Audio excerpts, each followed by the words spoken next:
Bonjour et bienvenue dans ce nouvel épisode du carnet de voyage intérieur. Je suis Pauline et si tu es ici, c'est peut-être parce que toi aussi, tu t'es déjà posé des questions auxquelles on ne trouve pas toujours de réponse.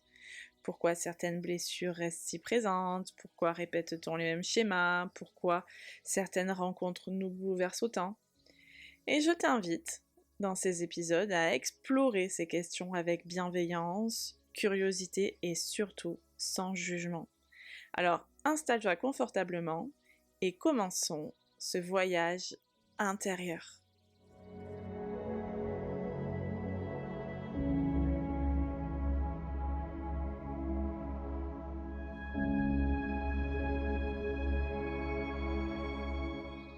On vient juste de commencer l'été et l'été, c'est par excellence la saison de l'amour.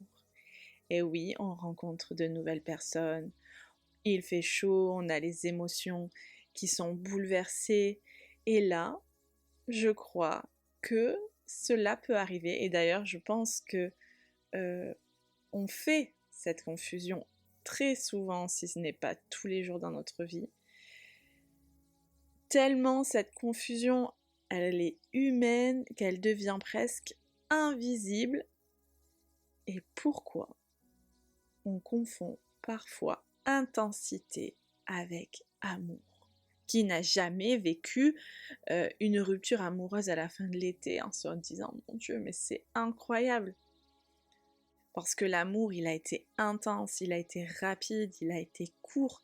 Et très tôt, nous avons appris que le grand amour devait nous bouleverser.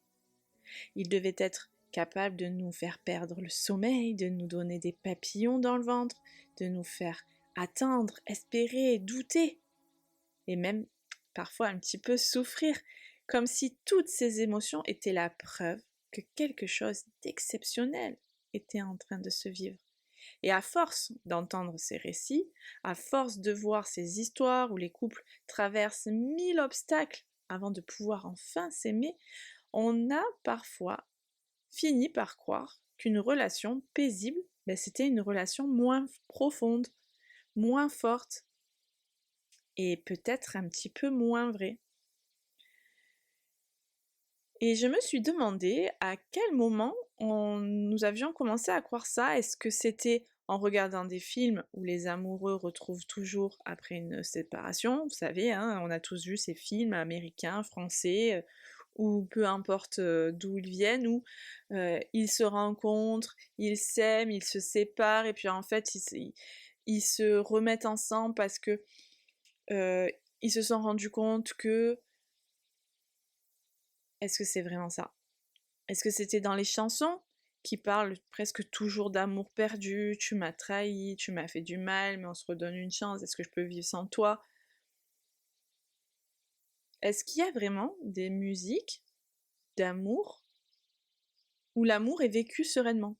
Là, tout de suite, je me suis pas posé la question, mais je suis pas sûre qu'il y en ait. J'ai pas fait de recherche particulière, mais là, ce qui me vient, c'est toujours des tragédies, quoi, en amour. Est-ce que c'était en observant certaines relations autour de nous, quand nous étions enfants? En fait, j'ai pas vraiment la réponse. En revanche, je sais qu'il existe une idée qui revient très souvent lorsqu'on discute avec des personnes qui ont vécu des histoires compliquées. Elles disent presque toutes la même chose. Je n'ai jamais ressenti quelque chose d'aussi fort. Et je suis sûre qu'en entendant cette phrase, tu as un petit sourire en te disant « mais effectivement, moi aussi, je me suis déjà dit ça ». Et lorsqu'elles prononcent cette phrase, elles sont sincères. Et toi aussi, lorsque tu la penses, tu es sincère. Elles ne se mentent pas. Elles ont réellement, et tu as réellement ressenti quelque chose d'immense. La question n'est pas de savoir si cette émotion existait. La question est beaucoup plus dérangeante. Est-ce que cette intensité racontait vraiment l'amour ou est-ce qu'elle racontait autre chose? Il y a quelque temps, j'ai eu une femme en consultation qui m'a raconté qu'elle avait rencontré un homme.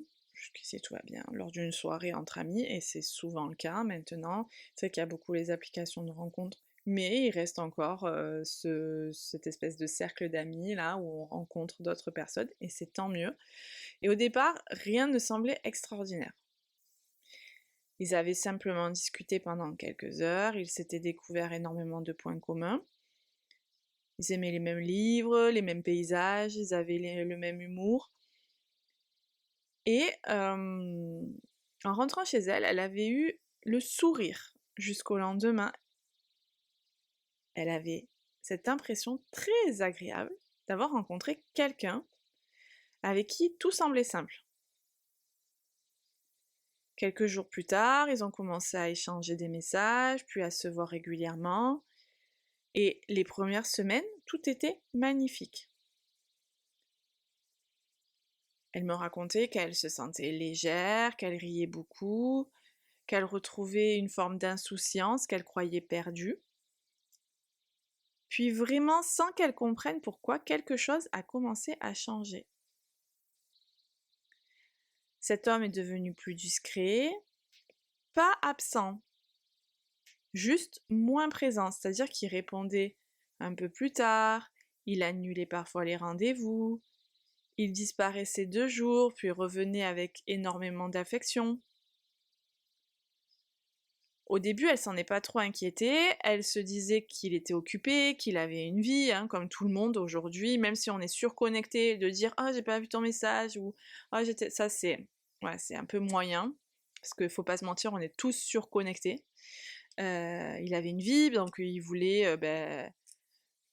Et elle voulait pas devenir envahissante, en fait. Donc progressivement, sans qu'elle s'en aperçoive, son quotidien s'est mis à tourner autour de ces variations de présence.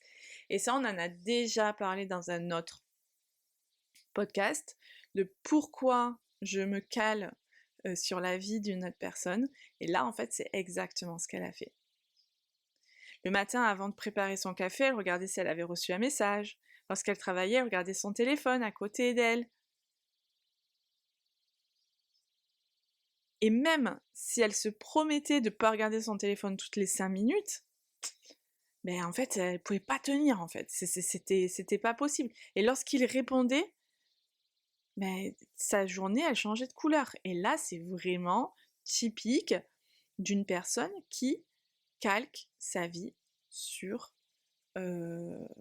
sur la vie d'un autre, en fait, sans même s'en rendre compte. Elle passait des heures à essayer de comprendre ce qu'elle avait pu faire de travers, et même en relisant les conversations, ben en fait, elle voyait rien. Rien qui aurait pu être mal interprété parce qu'elle n'avait rien fait de mal. Elle se répétait qu'il fallait qu'elle arrête d'y penser, que tout allait s'améliorer en fait. Et ce qui est étonnant dans cette histoire, c'est pas qu'au moment où elle me l'a raconté, elle était persuadée d'avoir rencontré le grand amour. Plus elle souffrait, plus elle se disait que ses sentiments devaient être immense. Plus elle l'attendait, plus elle avait l'impression que cet homme comptait énormément. Pourtant, lorsqu'on a pris le temps de revenir ensemble sur leur relation, je lui ai posé des questions qui l'ont totalement déstabilisée. Je lui ai demandé par exemple de me raconter les moments où elle s'est sentie profondément heureuse avec lui. Et non pas les moments où elle était soulagée de le revoir. Pas les moments où elle avait enfin un message. Pas les moments où elle était simplement, où elle s'était sentie en paix. J'avoue que franchement, c'est pas évident comme question, et elle a réfléchi longtemps, mais elle a quand même réussi à me marquer dans sa réponse. Et elle m'a dit quelque chose comme: je crois que les moments où j'étais heureuse étaient finalement beaucoup moins nombreux que les moments où j'espérais le redevenir. Waouh! Waouh! Et cette phrase, elle est hyper bouleversante parce que parce qu'elle montre à quel point notre mémoire peut parfois mélanger les émotions très différentes.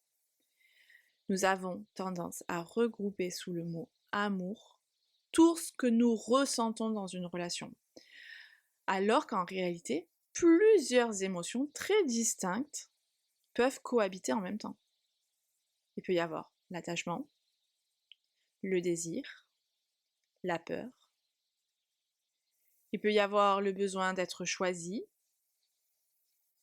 Il peut y avoir une vieille blessure qui se réveille. Il peut y avoir l'espoir. L'espoir que quelqu'un nous donne enfin ce que nous avons attendu toute notre vie. Et au milieu de tout ça, il y a bien sûr de l'amour. Mais il devient très très très difficile de le distinguer. Et ce que révèle vraiment l'amour, c'est ce que révèle notre histoire personnelle.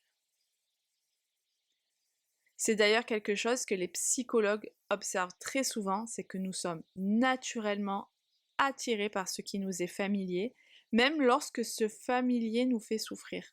C'est une idée qui paraît étrange au premier abord, parce que personne ne choisit concernant une relation compliquée. Personne ne se réveille un matin en se disant qu'il aimerait tomber amoureux de quelqu'un, qui le fera douter, attendre, pleurer. Et pourtant, notre cerveau ne cherche pas uniquement ce qui est bon pour nous. Il cherche aussi ce qu'il connaît déjà. Et parfois, ces deux choses ne coïncident pas, quoi.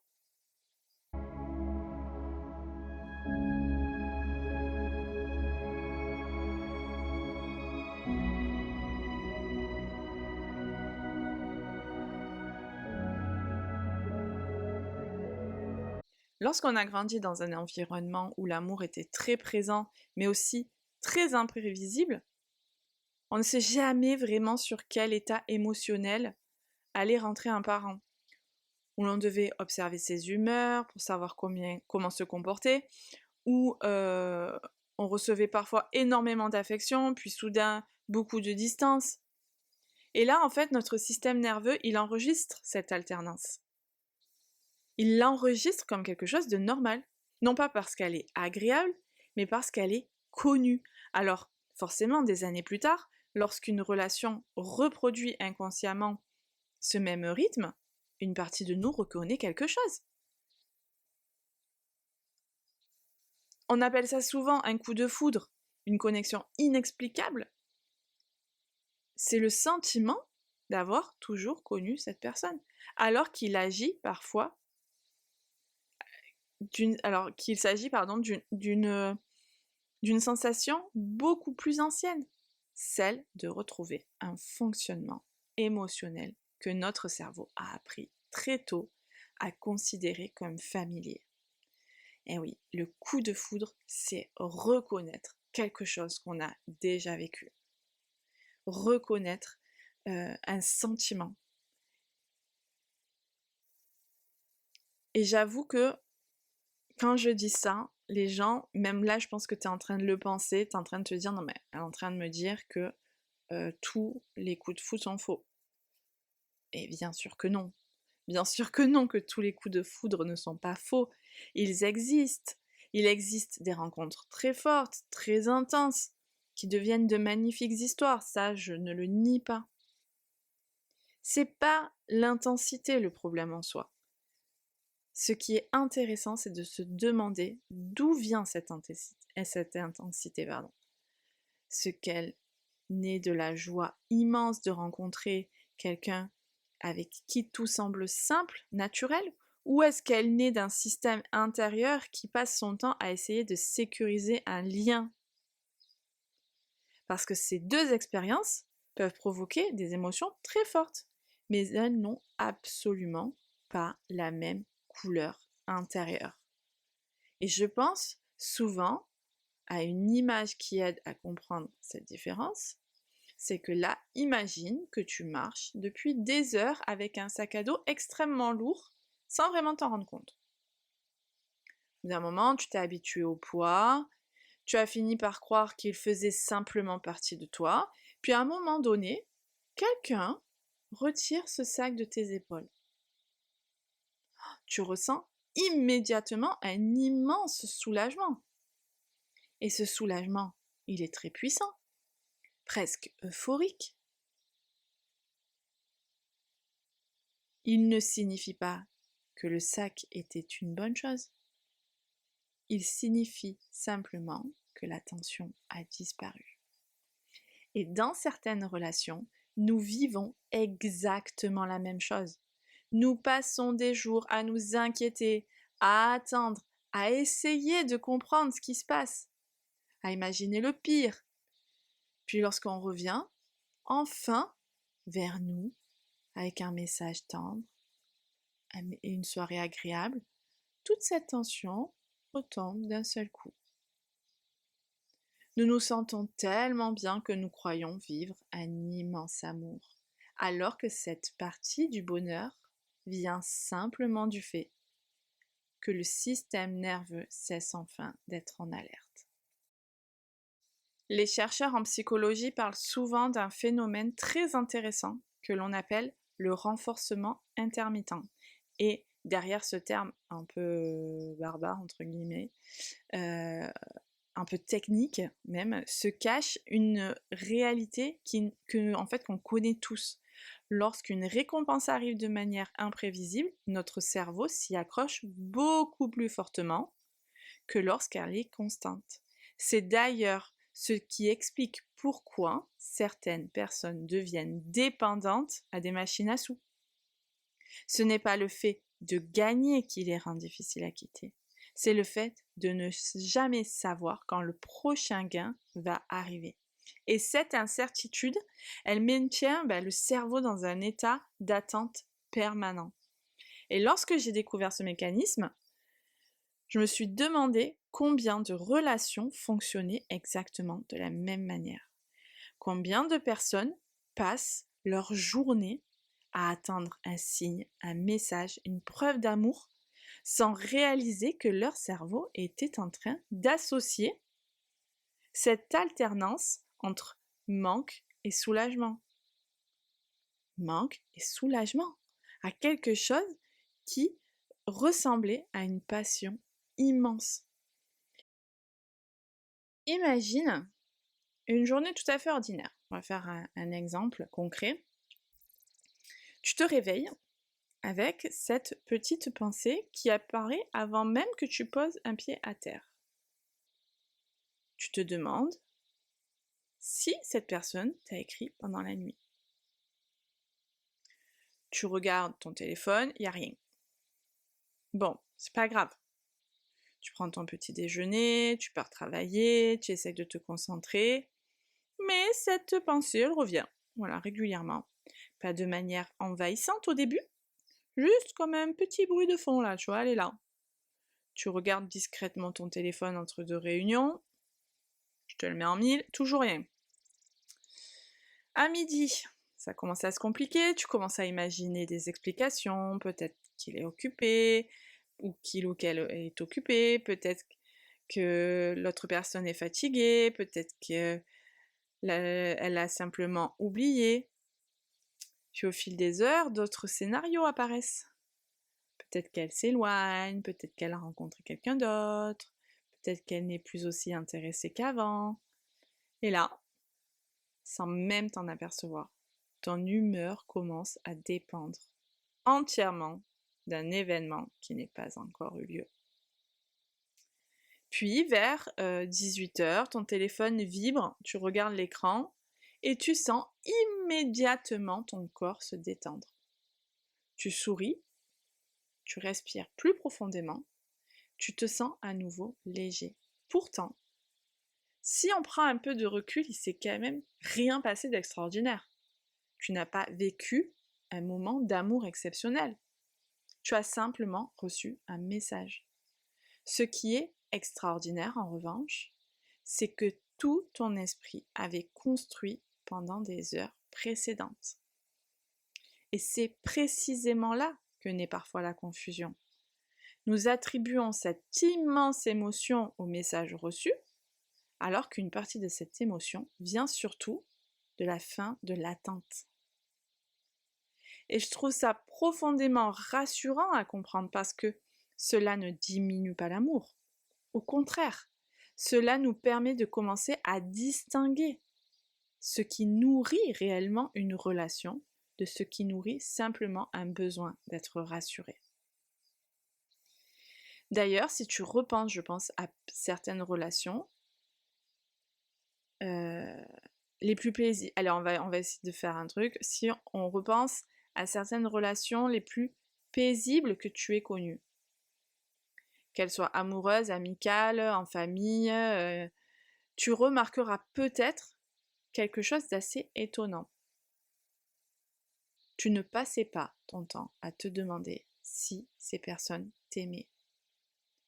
Tu ne cherchais pas constamment des preuves de leur présence. Tu n'avais pas besoin d'interpréter chaque silence ou chaque message. Parce que leur affection était suffisamment stable pour que ton énergie puisse être utilisée à autre chose qu'à protéger le lien. Et c'est peut-être là que commence la véritable différence entre une relation intense et une relation profondément sécurisante. Dans l'une, une grande partie de ton énergie est consacrée à préserver la relation, et dans l'autre, cette énergie devient disponible pour vivre la relation. Et cette différence, elle est immense, même si elle est souvent invisible au début, parce que l'on découvre enfin une relation dans laquelle on n'a plus besoin de se battre, ou de craindre, ou d'être constamment en train de décoder. Il peut arriver quelque chose de très surprenant. Certaines personnes trouvent cela presque ennuyeux, attention, mais ce n'est pas parce que la relation manque d'amour, mais parce que leur système nerveux est tellement habitué aux montagnes russes émotionnelles qu'il interprète le calme comme une absence d'intensité. Car ce calme, ce n'est peut-être pas le signe qu'il manque quelque chose. Il est peut-être, pour la première fois depuis longtemps, le signe que tu n'as enfin plus besoin de survivre à l'intérieur d'une relation, mais simplement d'y vivre.